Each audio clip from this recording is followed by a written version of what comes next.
podcast Echando Rulo. Nosotras somos Nicole y las Valentinas. Y hoy vamos a hablar pues de la situación en general en cuanto a políticas de la infancia en Latinoamérica. Entonces pues tenemos varios puntos que tocar hoy y el primero, pues el que nos compete, ¿no? La educación. La educación. Algo muy interesante y es que uno piensa que aunque son distintos países, la educación es distinta y las problemáticas son distintas, pero realmente son como las mismas, ¿no? Y algo muy, no sé, como muy Paradójico. O sea, sí, como que se repite mucho es la privatización y la desigualdad de la educación. Sí. En todos. Sí, y la desigualdad no solo en ámbitos de educación, sino en todos los ámbitos de la vida.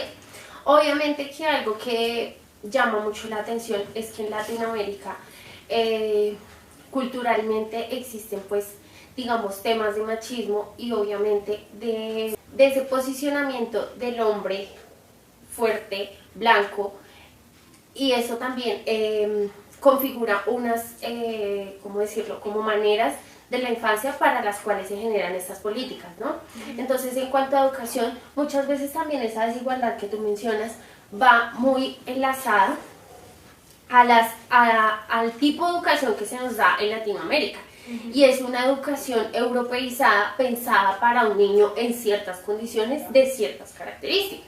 No solamente en eso, o sea, si nos vamos al tema de las consecuencias que trae no una buena educación para el ser humano o para la persona o para niños, no sé, de estrato 1, 2 y 3, a una muy buena educación para estratos de niños 5 y 6. Ejemplo, acá en Colombia nos podemos dar cuenta que es lo mismo que pasa en Latinoamérica, ¿no? Entonces lo que tú dices es una educación que está europeizada para ciertos estándares de niños, pero también hay una educación que es una educación obrera, que es la que se vive dando sobre todo aquí en Latinoamérica y para esos estratos más bajos. Entonces como que al ver esas consecuencias de que esa educación no solamente influye en la persona que estoy formando, sino en lo que se va a convertir más adelante, pues eso es algo que nos tenemos que pensar, ¿no? Sí, digamos algo que pasa en Perú no es tan occidentalizado, porque ellos sí guardan mucho sus costumbres, pero igual de nada les sirve que enseñen tradiciones indígenas si sigue esa desigualdad en cuanto a lo económico.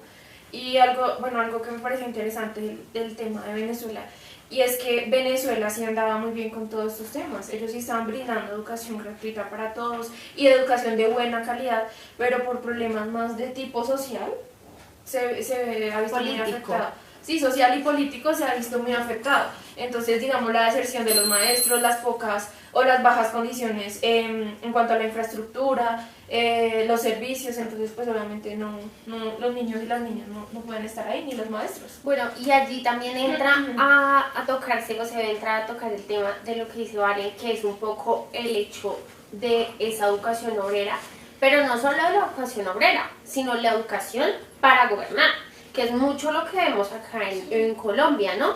Y es como niños de colegios distritales ven cosas totalmente distintas a la que ven niños de colegios pues donde se cría la élite del país, sí, que teniéndolo en cuenta, digamos, en la mayoría de países de Latinoamérica se mantiene esta línea de poder en donde el poder se rota en esas familias que han estado en el poder desde, no sé, desde tiempos de la colonización.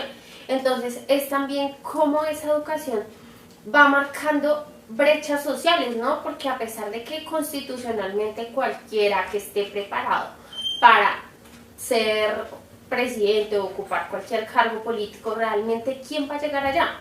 Si no son precisamente los hijos de la élite. Y no solo eso, sino ahí también entra a jugar eso que es como ese juego de nombramiento, ¿no? Del nombre y de la palanca que queda aquí en el aire.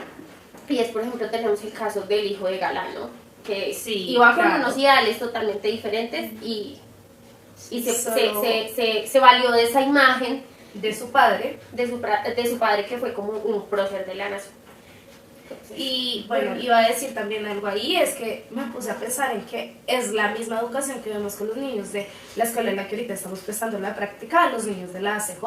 O sea, ¿cómo era la formación para los niños de la ACJ? Llegaban, desayunaban, se ponían a hacer sus tareas, si iban a jugar era muy raro, porque siempre tenían que estar haciendo otra cosa y pues obviamente esos niños no podían llevarle la contraria ni a los maestros, ni al psicólogo, ni a la trabajadora social, porque pues ellos son los que mandan, ¿no? Algo muy distinto que es lo que pasa en la EPE, no sé si estaré mal nombrando ahorita a la institución, en donde digamos, a mí me asombró demasiado que ellos hubieran hecho ese plantón el día que hicieron el plantón, o sea, ¿tú cómo te imaginas a que niños desde preescolar ya están luchando y están diciendo, pues es que ustedes a mí me tienen que dar una impresión porque es que por eso es que mi papá paga este colegio? Para esto, sí. Entonces es como ver eso, que desde pequeños ya los niños, o sea, esa privatización, lo que hemos hablado, claro, como los niños están en privado, es otro tipo de educación, ya tienen esa postura crítica de defenderse, de saber quiénes son. Y bueno, algo que tú mencionas de la ACJ y ya como empezando a entrar a los abordajes. Sí, pero antes de seguir en el tema, como los abordajes de esa problemática, y es que se ve que en todos los países siempre son como, no, pues creamos como centros donde los niños puedan venir, educarse y comer, tipo ACJ, un mero asistencialismo. Entonces ahí entramos en otra problemática, que sí, obviamente sí, no digo que sean malas ni hay que satanizar esos tipos de instituciones porque sí han servido, pero tienen que mejorar. Más que mejorar, siento yo que es que los gobiernos tratan mucho las problemáticas desde el asistencialismo y no desde la erradicación de las problemáticas, ¿sí? Entonces sí tenemos desigualdad. Ok. O sea, para empezar, la desigualdad no está vista directamente como una problemática, sino que en muchos países se generan las políticas desde el marco de la pobreza o de los niveles de pobreza. Los niveles de pobreza dejando claro que vienen directamente de esas brechas de desigualdad. La desigualdad que traspasa pues todas las barreras y que digamos que es la mamá de todos los problemas que tenemos en Latinoamérica. Entonces, también cómo ese asistencialismo contribuye a que esas prácticas se repliquen, que sigan una tras otra, condenando a las personas de estratos medios y pobres a quedarse en esos estratos. Claro. Sí. Digamos lo que hace, voy a tocar acá un tema ya de Colombia, y es lo que hacen los jardines del ICBF. Si bien hay algunos jardines del ICBF que son súper lindos, que realmente brindan una educación a los niños y a las niñas, pero a veces uno va por un barrio X y ve en una casa, perdón, pero ahí como toda deshecha, el jardín del ICBF, sí, y uno se da cuenta que es la sala de una casa, entonces uno queda como, o sea, ¿qué es esto? Y eso le llaman brindar una educación pública, sí, gratuita, de calidad, y pues... Pero, y hablando un poquito de esa desigualdad, algo que yo quería abordar mientras tú estabas hablando, y es que sí, claro, aquí en Latinoamérica las brechas de desigualdad son supremamente altas, pero ahí también ya nos tenemos que ir algo más a fondo, que es sobre todo lo que tiene que ver con el colonialismo. Porque si bien sí, nosotros como Latinoamérica somos un continente supremamente desigual, pues ahí también tiene que ver la colonización, ¿no? Digamos, nosotros también estamos regidos por países europeos o por países como Estados Unidos, que lo que hacen es que influyan en esa desigualdad, tanto educativa como social, como económica, en donde tú no puedes tener más que yo, porque es que si tú tienes lo mismo que yo tengo o quieres tener más de lo que ya tengo, netamente te vas a convertir en una competencia. Entonces, ahí mismo también comienza a influir la educación. No, yo a ti sí te voy a educar, pero a mi modo, a mi gusto, para que tú me sigas sirviendo a mí y no para que tú te quites como esas cadenas de esclavitud que yo tengo en ti y que tú me superes, porque obviamente no me sirve. Entonces ahí también tenemos que comenzar a abordar un poquito sobre cómo la colonización ha venido afectando todo esto. Sí, y ahí también hay que hablar es de más que de colonización, ya directamente de la problemática de la globalización y de los sistemas económicos imperialistas, en donde el rico se vuelve cada vez más rico y el pobre se vuelve cada vez más pobre. Lo irónico de acá es que la riqueza natural es de los países latinoamericanos, digamos países como Colombia ubicados sobre el Ecuador, que tienen todas las capacidades, pero digamos que se han visto inmersos en estas prácticas, digamos como un poco de perseguir esos ideales de progreso que realmente para países como el nuestro son inalcanzables, que nosotros no somos España, no somos Inglaterra, no somos Rusia, no somos Estados Unidos, nosotros somos Colombia, somos Latinoamérica y tenemos unas riquezas particulares con las que, digamos, lo que no hemos sabido trabajar. con las que pretendemos llegar a perseguir esa idea de progreso que nos han vendido, y siento yo que eso es lo que no nos permite como avanzar, porque no aprovechamos lo que nosotros mismos tenemos y muchas veces no nos reconocemos a nosotros mismos como parte de un país pluricultural, pluriétnico, con niveles con diferentes niveles de pisos térmicos, bueno, con una cantidad de particularidades, ¿cierto? Cosa que sí han hecho los países en potencia, y por eso son potencia, porque se han dado cuenta de su potencial y lo han utilizado, y han doblegado a los demás países con ese potencial que tienen. Bueno, y otro tema que es las desigualdades, ¿no? En cuanto a la participación y todos estos temas, ¿no? Entonces, bueno, voy a empezar hablando por Perú, porque fue como que el más nos llamó la atención ahorita estudiándolo, y es que nos fijamos que Perú sigue guardando como mucho, o sea, no está mal que siga guardando sus tradiciones indígenas, pero digamos que no se ha transformado en cuanto al pensamiento machista. Entonces, de hecho, la problemática de desigualdad más fuerte aquí habla y es sobre las mujeres. O sea, las mujeres todavía siguen como en ese régimen de quedarse en la casa, si estudian, estudian poco. Y una de las problemáticas que sigue existiendo con mayor frecuencia es que haya matrimonios infantiles. Entonces esto pues enmarca una desigualdad muy, muy grande, ¿no? Pero mira que ahorita mientras estabas diciendo esto, como que me volví a replantear eso de que sí tenía mucho que ver la cultura indígena.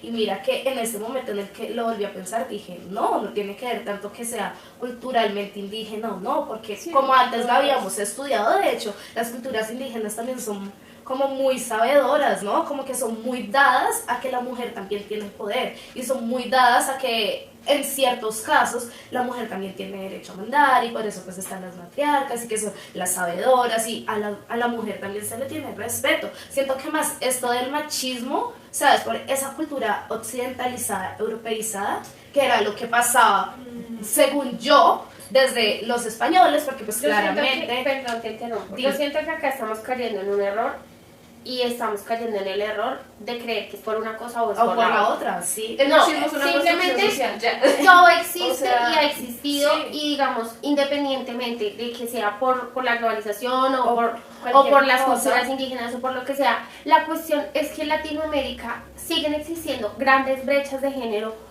por el mismo machismo y sí, por el hecho de que las mujeres siguen siendo reducidas. Y eso no solo a nivel de Latinoamérica, eso es a nivel mundial y global.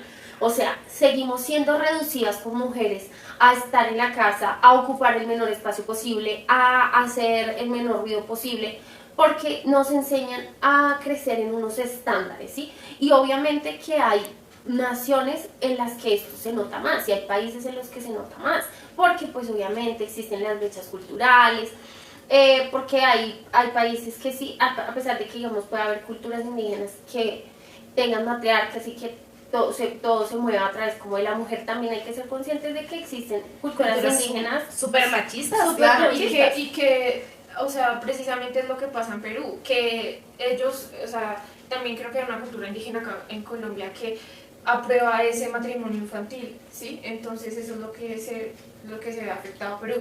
Y digamos, algo que quiero mencionar, el abordaje de eso, es que no me acuerdo en qué código, pero el código como del menor, igual que acá en Colombia, como que protege los derechos de los niños y las niñas y bla, bla, pero lo que decíamos ahorita, o sea, como está en un papel y ya. Y es algo que no solamente le afecta a Perú, sino que afecta en sí a todos los países, y en especial a los latinoamericanos. Bueno, yo creo que ya para ir cerrando, creo que es importante como dejar esa reflexión, ¿no? Como esa reflexión respecto a cómo cada país tiene sus políticas, muchas desde unas perspectivas un poco innovadoras, otras desde perspectivas más asistencialistas, como lo mencionábamos, para tratar pues todas las problemáticas. Pero cómo es que esto se queda corto, ¿no? Y cómo es que esas políticas no alcanzan el impacto que deberían alcanzar y no llegan a los que deberían llegar, ¿sí? Entonces es como que se debe cambiar todo ese paradigma, y a opinión muy personal siento yo que esos paradigmas se cambian invirtiendo en educación. Digamos, el caso de Uruguay es bastante particular porque pues es un país pequeño, han logrado hacer las inversiones en educación correspondientes y digamos que eso ha eliminado un poco las brechas y digamos que eso también, lo interesante de países como Uruguay es el planteamiento, ¿no? Que ellos más o menos desde 1998 como que se empezaron a replantear y han ido cambiando todo, porque muchas veces en los países latinoamericanos, lo que volvíamos a decir, ¿no? Pasa uno, pasa el otro, y entonces como le doy un favor a aquel, le doy un favor, entonces aprueba esta política, aprueba esta ley, porque le conviene a mi amigo o a mi amiga, ¿sí?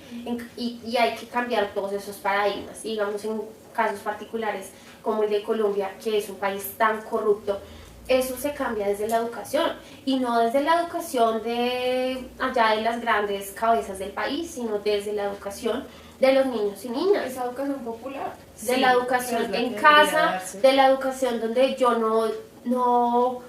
no le digo mentiras al otro, no le digo mentiras a mi hijo, no le digo mentiras a mi papá, no le miento como profesora a mis alumnos, porque soy consciente que eso es parte de la corrupción. Y es ese primer paso que yo doy hacia un camino lleno de otras cosas más grandes.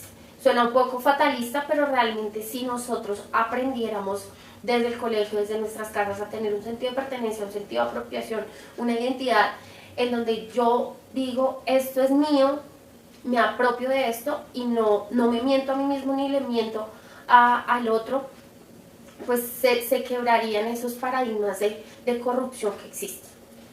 Y bueno, otra cosa también sobre lo que tú estás diciendo, y es que el segundo paso también sería que nosotros como ciudadanos nos hiciéramos responsables de esa educación, no solamente de la educación, sino de las leyes que se van a dar. Y de eso me estuve acordando sobre lo que ahorita hablábamos fuera de cámara, y era sobre cómo no se había cambiado la constitución en Chile, porque entonces los mismos chilenos dijeron, no, es que no queremos que la cambien, preferimos mejor seguir con esa constitución, así como está, así las leyes a nosotros, mejor dicho, nos digan, no, ustedes no sirven, ustedes solamente quédense ahí como obreros, por el miedo al cambio, por el miedo a buscar una mejor sobrevivencia para el ser humano, por el miedo a que tal vez si ustedes vivieron ciertas cosas, pues que busquemos a que los otros no lo vivan de la misma manera, sino que se cambien, que progresen, así sea un salto al vacío, pero que por lo menos intente hacer algo, pero que digamos es una de las problemáticas en las que Chile se quedó claro de que le sirve elegir nuevo presidente, si él propone y brinda soluciones, pero al mismo tiempo como que los habitantes dicen, no, o sea, te elegimos, pero cambia esto tú solo porque la verdad, conmigo no cuentes. No, y puede que las políticas se aprueben y digamos que las constituciones se aprueban, las leyes se aprueban, pero todo empieza desde la sociedad, y la sociedad somos nosotros, son los niños, son los ancianos, somos nosotros los que construimos sociedad, y sí, como sociedad y como individuos, porque siento que también es una cuestión de individualización en donde, si yo estoy bien no me afecta, si yo estoy mal, entonces sí me afecta. Entonces, yo como individuo considero al otro parte de mí que sí, que hace parte de la sociedad que habito, y cambio esas prácticas. No sé. Bueno, ya como en conclusión y Para última cerrar esta reflexión, charla. siento que Latinoamérica se parece mucho. O sea, sí, pasan dinámicas obviamente distintas, pero creo que lo que más se mueve es esa desigualdad, esa privatización en todo, porque, o sea, digamos, no nos enfocamos mucho en el área de salud y todo eso, pero obviamente sí pasan esas mismas cosas en todas esas áreas, ¿no? Entonces el que más tenga plata puede acceder a una buena salud, a una buena educación, a un buen trabajo, exacto. sí. Entonces, sí, eso es algo como esas brechas que se ven, ¿no? Y ya voy cerrando mi reflexión con algo, y es que algo particular en Latinoamérica es que tienen esas zonas rurales y urbanas, ¿no? Y se ve como esas zonas rurales que no, como tú mencionabas, que no se han como colonizado o occidentalizado totalmente, son las más pobres, ¿no? Son las que más Tiene como en el olvido el gobierno. Exacto, en cambio las El urbanas, abandono. las que sí producen, entonces ahí entramos en un tema también de consumismo que va dentro de la globalización, ¿no? Entonces como casi consumen, acá sí compran de este tipo de ropa, que esto, que lo otro, entonces a esto sí le ponemos hospital, le ponemos colegio, le ponemos esto, lo otro, entonces es algo como particular que se mueve ahí en Latinoamérica. Sí, lo particular también, ahí complementando un poquito ya para cerrar, es el hecho de que las grandes ciudades tengan esto, pero realmente el motor es el campo. Sí. Y el motor desde los temas más básicos que es la alimentación y el agua, Vienen del campo y vienen de esas zonas rurales que muchas veces están como en ese abandono. Entonces, estigmatizadas. eso sería todo por hoy. Muchas Muchas gracias. gracias.